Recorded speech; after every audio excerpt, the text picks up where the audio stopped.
A lot happening this week, a very, very busy week.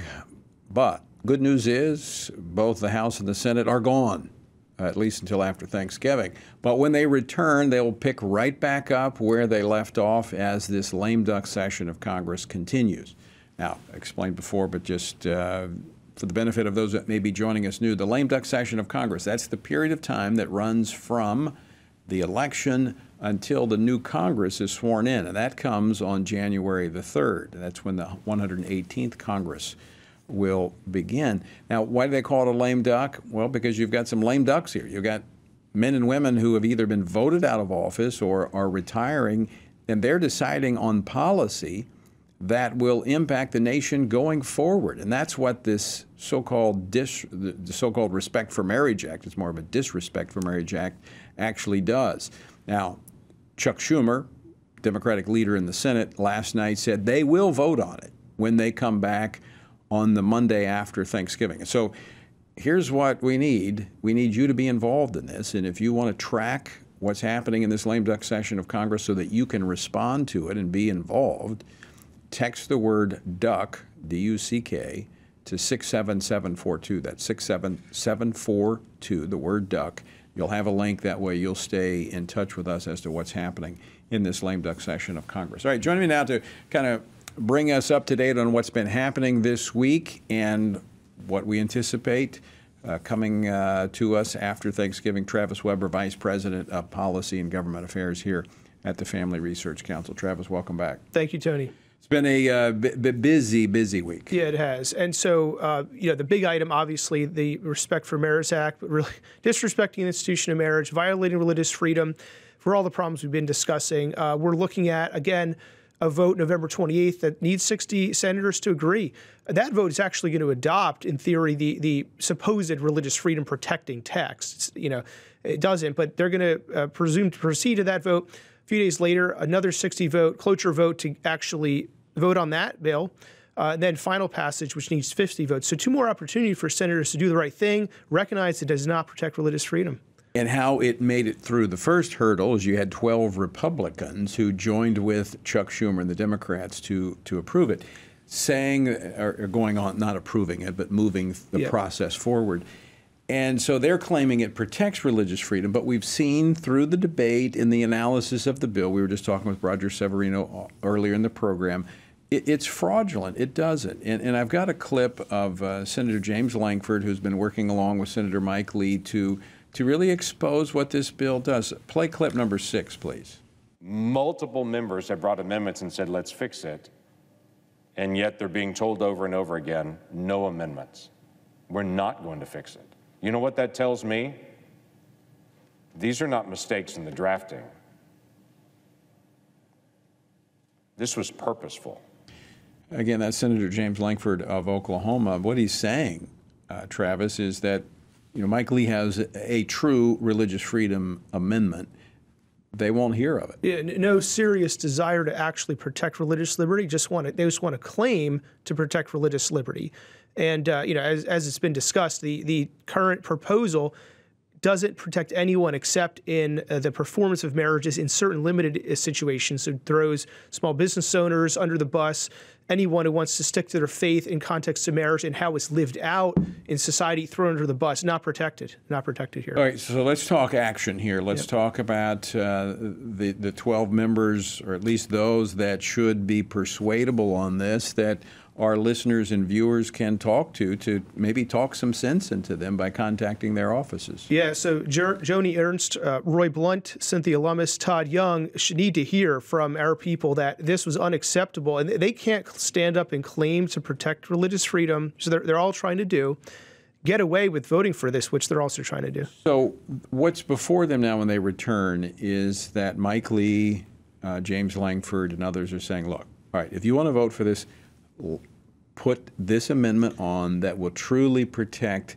the religious freedom rights of individuals and institutions. And so if you really want to support this bill, then put true religious freedom protections in place. That's what that's the proposal. That's the proposal. And so no senator should be supporting this without Mike Lee's amendment adopted. They should be saying, for our support for this bill, Senator Lee's amendment needs to be adopted. That's the position. And he's here. known as the kind of the constitutional expert among the Republicans. He knows what he's doing. He does. So what's disturbing, you have Senator Roy Blunt of Missouri, who has been a part of the Values Action Team, both in the House and then when he went to the Senate. You have Joni Ernst, who is actually a co-chair, and the incoming chair of the policy for the Senate in the new Senate when they come in next year. She's from Iowa. You have Todd Young of Indiana. He shouldn't be supporting this. And Lummis of Wyoming shouldn't be supporting this. So, folks, you need to reach out to them. You can either do that by calling the Capitol switchboard. The switchboard will still be open even though they're out of town, but you're just going to get a recording. It's better if you just text the word duck to 67742. We'll give you the link where you can email, contact them, but by all means weigh in with them during this next week when they're back in their home states. Yeah, absolutely, Tony. They need to hear from us because we're going to see votes in the Senate on this after Thanksgiving. We're going to see a vote Monday the 28th and one several days later. Those are opportunities for senators to see the light and see that the bill of goods they've been sold here does not protect religious freedoms. Whoever's speaking to them saying, oh, yeah, you can protect religious freedom, just agree to this text, it's a failure. And I earlier in the program, we had Scott Perry of Pennsylvania on. I give him credit. We took him to task for voting for this when it came out of the House, but he's acknowledged it was a mistake. He came on the program earlier saying that they rushed this through. They said this was about interracial marriage. They're doing the same thing. Actually, when you look at the title of the bill, they tried to do the same thing in the Senate, and now he's working to stop it. So, it's not a big deal. If 3 of those 12 senators would say, you know what, this was rushed through, I didn't really think through it, didn't see this, and as long as they're not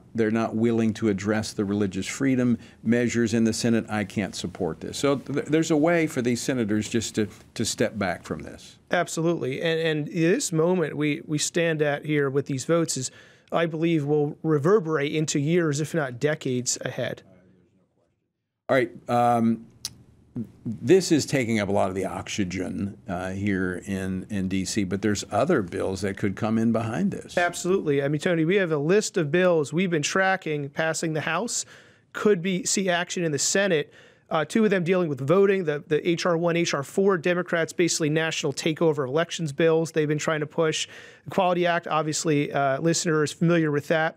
And some other bills, some that could be used to go after those with traditional values and conservative beliefs as basically domestic terrorists and classify them as such. Others pushing LGBT agenda and credit reporting, data inclusion. We're looking at a possible vote, the abortion issue as well. They've said that they want to codify Roe into law. They've said that's on the list of potential threats, and they could be emboldened if they're able to launch this attack on religious freedom to come with these other measures. These are all values concerns. Yeah. So they see one, they're going to go for others.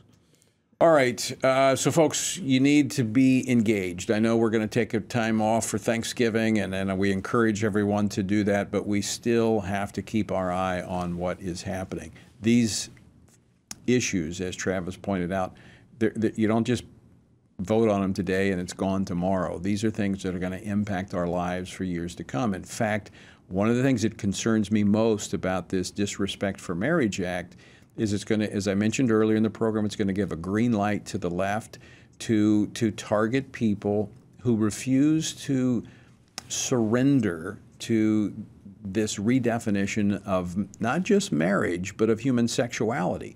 And the parents who have been working to protect their children from this indoctrination that's been taking place in classrooms, well, they're going to be public enemy number one. Don't think that this is going to stop with the issue of marriage. It didn't with Obergefell. It is going to continue, and it's going to be a club. It'll be a club with which the left can beat people of faith. All right, Travis, I don't want to wrap up the week without some positive.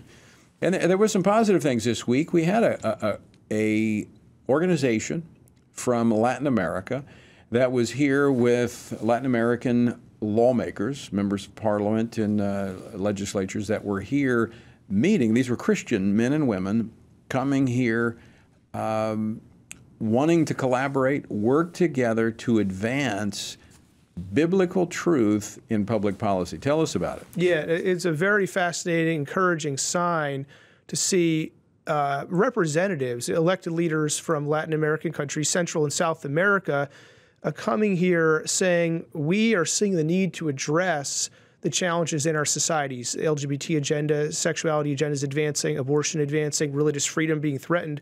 They're seeing these trends, which we see here in the U.S. They're seeing them grow, these threats grow in Latin America. So they're saying our faith has motivated us to engage. You know, we may not have been engaged at one point, but we need to engage. We recognize that.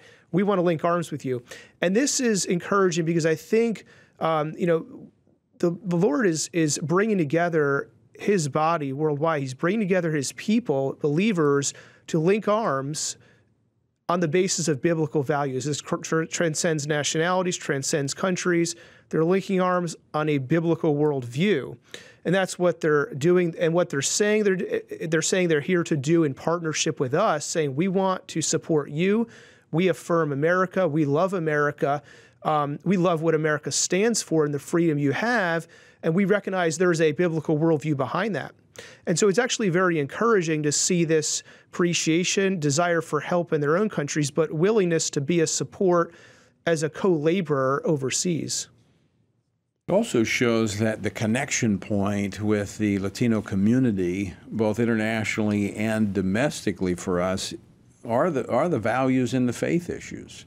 I mean, there is a very strong component. I've seen it as I've been in, you know, Honduras, Guatemala, some of these other countries in Central and South America, where they're much more open about their faith. Now, the kind of the downside is that we have like an administration now that is twisting their arms to adopt our liberal abortion policies and this redefinition of human sexuality.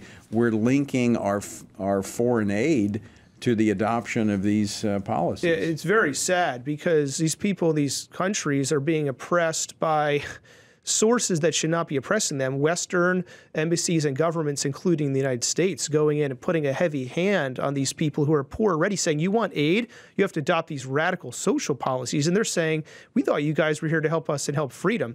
It's very tragic. And the people of these countries need to understand that the people of the United States do not all support this. There's some who do, many who do not. We want to stand with them. And it's encouraging, Tony, as well, to recognize that the cultural, you mentioned the appreciation of biblical values, it's widespread in a lot of these places. And the sad irony of some of this is as people come from Latin American countries to the U.S., in some cases American culture and social media sends them in a direction opposite of biblical worldview. So they're coming here. One bit of polling shows pro-life support among people from Latin America who've not yet fully adopted American culture and trends in social media, showing high, I think, in the 60, 70% support for pro-life stance. That dropped to 30 once those same group had been enculturated with American pop culture. And this is important for American believers to understand and know that we have allies and to recognize we need to solidify ourselves around a biblical worldview against the current ideologies that American culture is sometimes pushing. So you spent a good bit of time with this group this week. I spoke was with them last night briefly, but what are the biggest challenges that they are facing? Yeah, I think the big challenges are the need to stand up infrastructure and the know-how to engage, as we've been engaging, you know, for nearly 40 years for FRC. Others in the U.S. engaging a long time. We have ways of doing things. They're showing up and saying, we recognize we need to engage. Our faith is compelling us. We don't know how. Please tell us how. And so there are opportunities for those called by the Lord here to help and to sow into this. But the big challenge is just tell us how, you know. And so, but Tony, there's a lot of spiritual support within this group of believers the Lord has in these countries. It's an exciting time, and it's an exciting time for us to lock arms as they were asking us to do, and I believe we did when they came to D.C. this week. So the name of the group is the Ibero-American Congress for Life and Family, the Congreso for short, for those out there. And they can reach folks who want to know more about this, can reach out to Family Research Council. We can help link them to the group. But it's going to be an exciting time ahead. It's great to see the collaboration.